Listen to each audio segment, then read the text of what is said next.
Hello, I'm Richard from Beyond Zero Emissions. I've just got two quick ones about mobilisation. That's retrofitting existing building stock to reduce energy demand and integrating rail infrastructure into existing vehicle arterials so we can extend the rail network.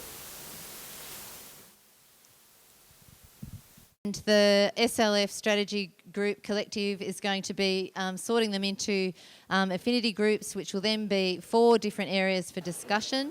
All of this will be captured. We won't be losing any of this, but there will be 4 priority areas chosen for the discussions after the break.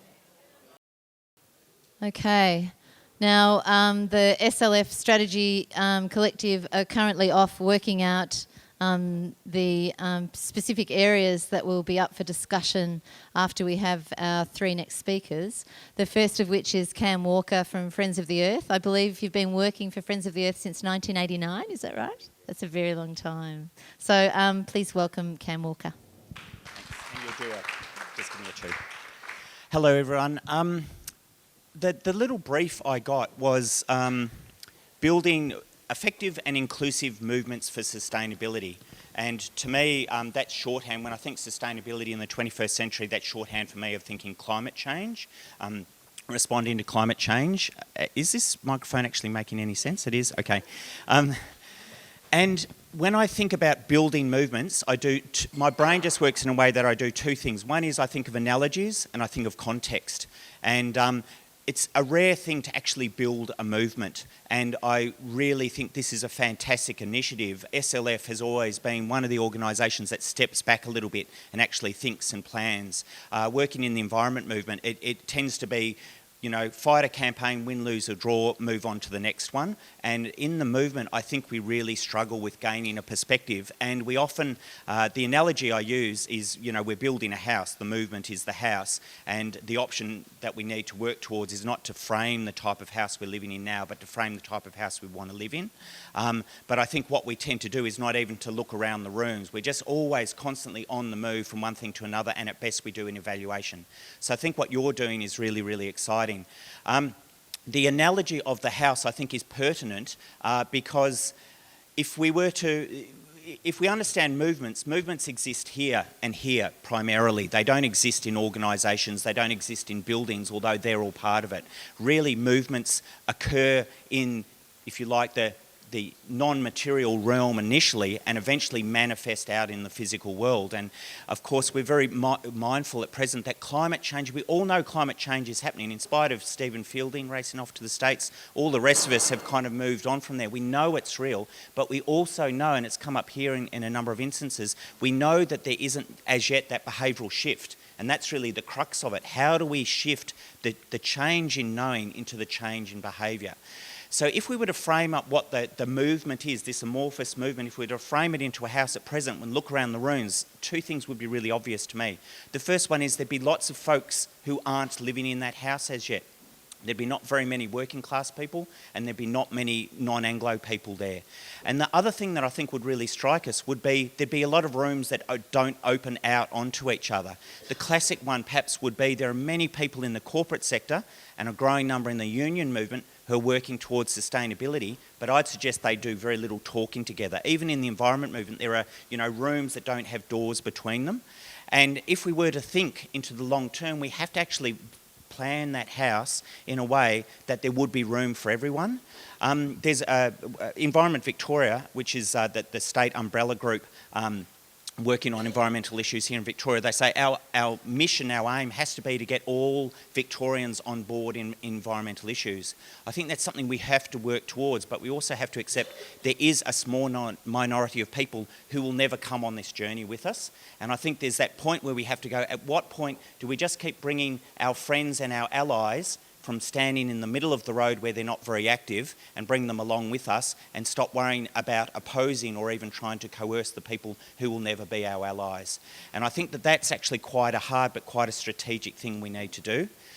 So that's building the house. We're going to live in a little shack now perhaps because there aren't as many of us as we would like, but most people do want to live in this house, a sustainable and inclusive, a beautiful future. So we've got to build the house so we don't have to knock down rooms as we grow to actually allow that growth. We've got to plan. It's like the classic greenfield development. Not that we should be endorsing that type of thing, but this is the one time we need a greenfield development. We need a blue sky thinking. We need to plan to have almost everyone in the rooms with us eventually, and the rooms need to be interlinked. The context, of course, is learning from the past.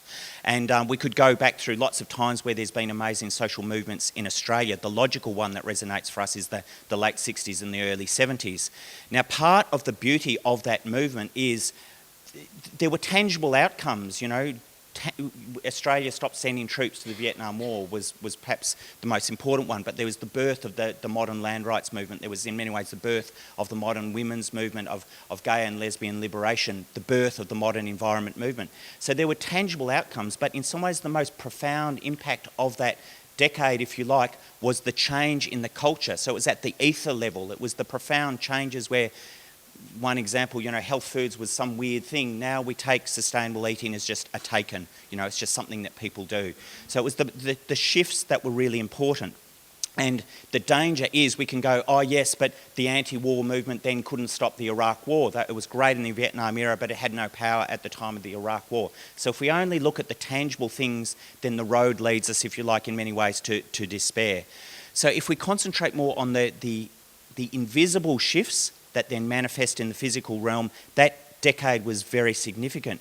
However, something also happened. We went into the silos we now find ourselves in. There was that divergence into a series of parallel movements, the land rights movement, the women's movement, the disability rights movement, the environment movement, and we started to operate and think in silos. So fast forward to now, what are the tasks that confront us? And I think actually learning from the past, that's one of the main things we need to do. Many of us still operate in silos. That's true of the business sector, it's true of the union movement, it's certainly true of the environment movement. It's still not inclusive enough in terms of we don't represent, in real terms, the people on the streets, the people in our communities, because we are still very middle class and we are still Anglo. That's just true, and it needn't be something we should feel ashamed of, but we need to constantly think about, well, how do we broaden that? How do we find ways to speak to new peoples? The other thing, of course, is last year there was the climate camp in Newcastle. It was a direct action camp around coal. And on the last day, it operated on a decentralised system where collectives would send people along. And on the very last night, there was, for me, a beautiful moment where there was a group of kind of young, crusty autonomists, and there was a kind of separatist grouping of people who were there. They had their spokespeople, and there were some coal workers, and there were some environmentalists in one corner of the room, and they'd put forward their spokes council people. And I just, for a moment, had that glimpse of that better world that we might actually find ourselves in. And I think that is really important. I think those of us who are doing this work, we do it because we know it has to be done, but we're keenly aware of what is coming. We're keenly aware we needed to turn around, as the adage was, we needed to plant that tree 20 years ago.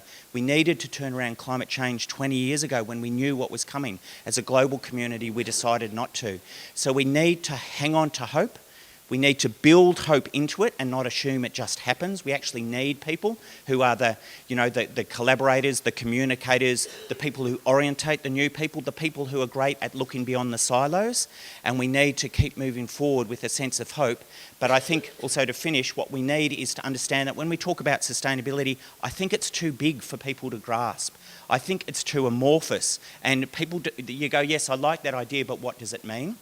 And I think to be really tangible, what we need to do is to focus down on some motifs or some totems or some indicator species or whatever term you like to use. To me, that's logically around food, around water, and around sustainable urban form. And that we need to concentrate on those areas and these other sectors you can think of, not to go back into the silos, but to find ways to speak to people where they live with their preoccupations, with their concerns, but in a way that allows us to remind them constantly about what they're doing in the bigger context. And the really important thing we mustn't forget is the global picture. Someone mentioned before, 6 billion people on the planet, we'd need 6 planets if we all lived at the standard we do. It's imperative in everything we do, growing food locally, looking at urban form, whatever it might be, we always remember the global perspective. Because if we don't, there's a very good chance we'll go somewhere that might make a lot of sense for us. It won't be good for the rest of the people on the planet.